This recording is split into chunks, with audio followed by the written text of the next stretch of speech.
kasih ada Mas Dino Hamid yang selalu bekerjasama dengan luar biasa, dan banyak cerita rekor bersama yang kita lakukan, baik dari penjualan tiketing dan juga menjadi penyemangat dalam setiap konser-konser kita.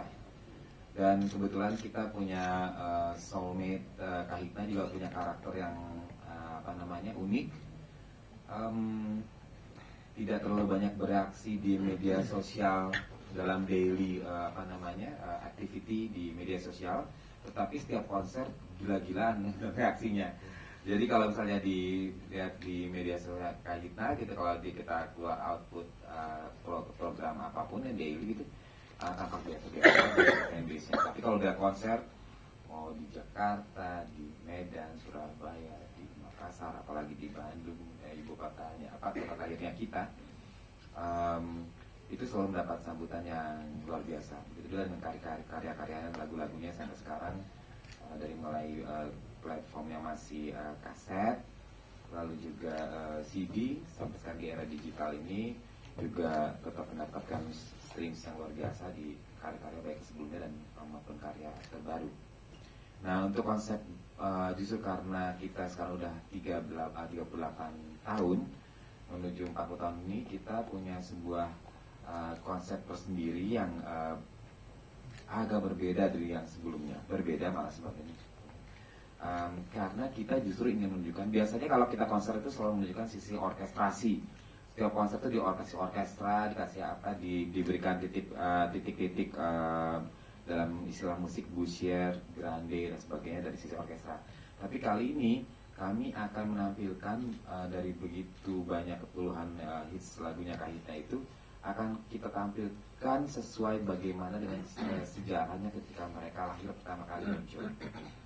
Karena sekarang kan sudah banyak versi-versi lagu Kahitna yang dibawakan bukan hanya Kahitna saja, tapi yang cover-cover juga begitu luar biasa di mana, sehingga kadang-kadang lupa bentuk aslinya itu seperti apa gitu.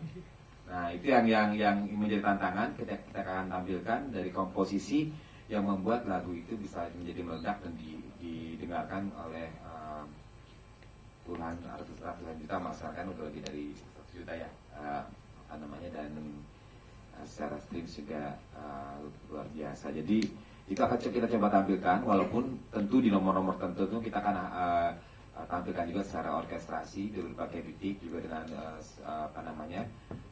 sentuhan brass section di berbagai titik. Tetapi di titik-titik krusial yang menurut kita penting, kita akan tampilkan Kahitna dalam komposisi awalnya lagu ini terjadi. Dan ini menurut aku menjadi tantangan yang penting, karena dalam prosesnya kan di album pertama kita punya formasi yang berbeda di komposisi penyanyi. Lalu di album kedua tinggal berdua, Carlo dan Hedi Yunus vokalisnya. Tapi mostly sebenarnya tidak pernah ada perubahan anggota personil, sampai akhirnya menambah lagi menjadi 3 formasinya dengan adanya Mario Ginanjar.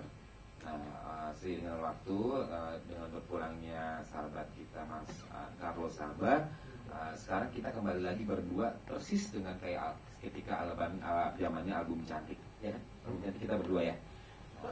Dan sekarang formasinya jadi berdelapan lagi dengan vokalisnya Hedi dan Mario Ginanjar. Jadi ya, bentuknya seperti apa detailnya. Tapi kan Kahitna ini dalam banyak konser-konsernya seringkali, atau di dalam pertunjukannya seringkali penyanyi itu kerjanya cuma intronya doang awalnya, berikutnya kayaknya audiensnya lebih kenceng nyanyi daripada penyanyinya gitu. Tapi itu menunjukkan rasa kompetisi yang luar biasa, dan semua terjadi hal tersebut tentu karena juga vokalis-vokalisnya berhasil memberi warna pada lagu-lagu tersebut, sehingga lagu itu menjadi addicted, dinyanyikan oleh seluruh penjuru negeri. Kurang lebih itu yang sampaikan secara konsepnya. Secara konsep seperti itu, dan terimplementasikan dalam bentuk stage stadium. Apakah seperti itu, Mas Dino? Ngelingker gitu ya. Karena biar lebih intimate dan lebih bisa menyimak cerita-cerita yang nanti akan disampaikan pada saat konser. Sebenarnya bukan stadium sih, jadi itu nanti posisinya jadi salah satu kayak topping off stadium show nanti. Jadi ada story nyambung antara show nanti dengan show nanti, insya Allah kalau diberikan jalan terbaik itu 2 tahun lagi akan di stadium show gitu. Oh, Jadi oke. itu stepping stone gitu, jadi kayak topping off untuk sana gitu konsepnya. Nah, masing-masing konsep atau setiap konsep ini pasti punya tantangan tersendiri ya. Saya kira nih di konser yang akan diadakan tanggal 17 September nanti, tantangannya seperti apa dan mengantisipasinya seperti apa? Nah ini makanya salah satu yang gue suka dari Kaita juga kalem-kalem ini semua tantangan digas semua kayak 2 tahun lalu 2 show itu menurut gue, karena gue beberapa kali sampai ada kemarin ada international artist deh, saya nawarin bisa nggak show sore sama malam, langsung di reject tuh karena mereka takut fisik kan. Nah Kahina itu 2 tahun lalu 2 kali show dalam sehari, yang sorenya monokrom, malamnya colorful, dan itu stamina dan itu sama persis, nggak ada turun-turunnya tuh barang ya kan, malam-malam lebih panjang durasinya. Nah sekarang ini memang Kang Hedi sama Mario harus dilatih fisiknya karena dia betul ke 360, dia harus Muter-muter ya. menyapa ya kan orang-orang yang beli tiket sama dengan nilai tiket Bruno Mars itu ya kan, dia tugasnya untuk menyamaratakan ya kan servisnya sebagai penyanyi. Kita lihat nanti kan, tapi gue yakin bisa ya kan. Mario sama Kang Hedi top lah udah ya kan. Larinya aja maraton. Tapi Pakai dari sepatu roda nanti. Oh, sepatu roda. Ya, mau ditambahkan silakan Kang. Oh, teknis banget ya. Biasa soundcheck. Biasa soundcheck. Yang lagi, apakah salah satu antisipasi untuk nanti Yang pasti sih perform ini untuk adalah, nanti? pokoknya kalau kita bekerja sama dengan Dino Hamid pasti ada sesuatu yang apa nih yang belakangnya. Nah sekarang itu kita panggungnya 360, jadi dari segala arah orang akan bisa menilai, orang akan bisa nonton, orang akan bisa menikmati, dan kita juga akan menyediakan screen yang berputar, jadi dari semua arah akan tetap kelihatan ekspresi kita, nyanyian kita, dan jadi sebenarnya no room for error sih, karena dari segala arah kita akan dipantau gitu. Tapi ya itu tadi tantangannya akan kita, dan sekarang kita vokalisnya tinggal berdua kan, jadi akan ada adjustment yang buat aku sih, karena biasanya bertiga, kalau Kak Hedi udah pernah berdua sama Mas Carlo aja. Tapi kalau tahun ini adalah spesial buat aku pribadi dan mungkin buat Kak Hidna juga. Ini adalah konser yang sangat spesial karena ini adalah konser besar pertama Kak Hidna tanpa Mas Carlo. Tapi bagi kami sudah tidak ada kesedihan lagi, hanya ada kebanggaan. Pernah Ya, ntar ya kalau lu nangis. kayaknya dia duluan yang nangis ya. Tapi nggak, spirit Mas Carlo buat kami akan kami pakai untuk bikin konser yang paling keren nanti gitu. Berarti ada arti khusus tentunya di tahun ini ya kan, 2 tahun menuju 40. Boleh dikasih tahu ke kita semuanya nih dari masing-masing personil ya, di tahun ini memiliki makna atau arti tersendiri nggak sih, selain sepeninggalannya almarhum ya, dari masing-masing personil seperti apa?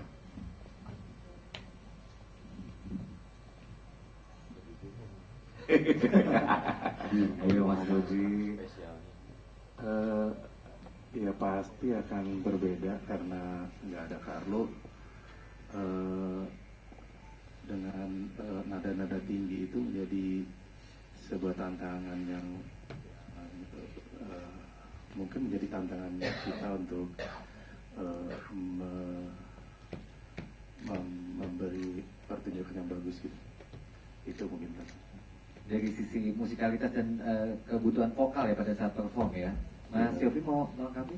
Ya aku tadi agak kagum juga sama Dodi. Biasanya dia kalau ngomong kalau sama teman-teman tuh misalnya crescendo. Nah, iya. Tapi di sini ritardo mau lambat dan pianissimo gitu. Jadi Aduh ini nggak ngerti nih. Bahasanya nih. Tenang.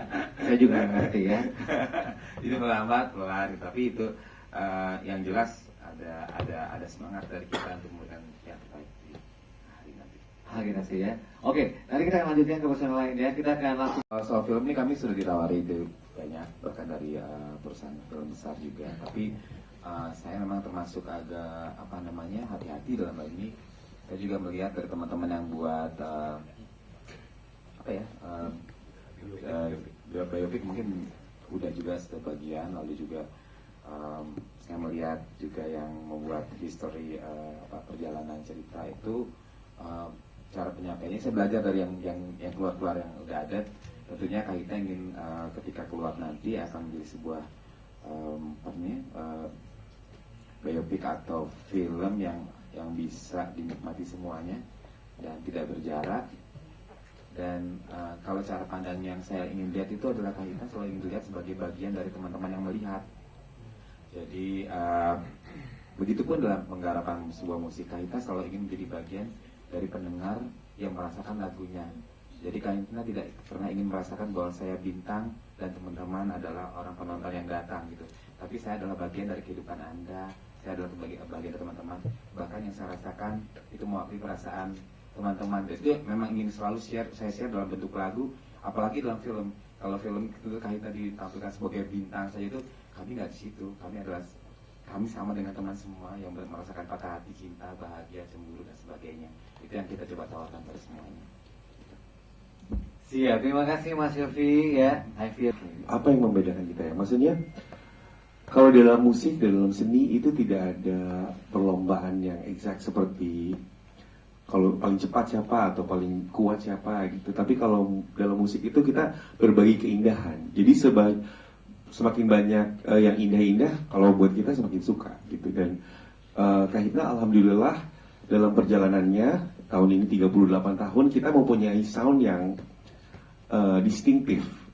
Yang ketika orang baru mendengar intronya Mas Yofi pianonya atau suara Kahedi masuk atau kita bernyanyi bersama-sama, orang pasti akan tahu ini Kahitna ya, ini Kahitna ya gitu. Jadi dan itu adalah proses yang tidak mudah juga karena banyak gempuran dari luar yang Kahitna bikin dong yang lagi tren atau bikin ini dong yang lagi asik nih sekarang sound-soundnya tuh gini gitu.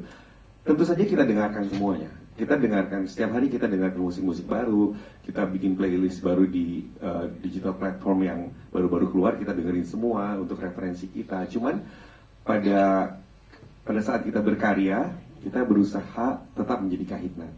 Karena soulmate Kahitna terus menginginkan warna yang distinktif dan unik yang hanya ada di Kahitna. Jadi buat aku mungkin itu kekuatan yang sampai sekarang bisa membedakan Kahitna dengan band-band lain gitu. Dan bukan berarti kita paling bagus, tapi kita berbeda dan mempunyai ciri tersendiri yang sehingga kalau di festival, Kahitna memberi warna yang unik tersendiri. Jadi kalau ada band ini, terus ada Kahitna hari ini rasanya lebih lengkap gitu.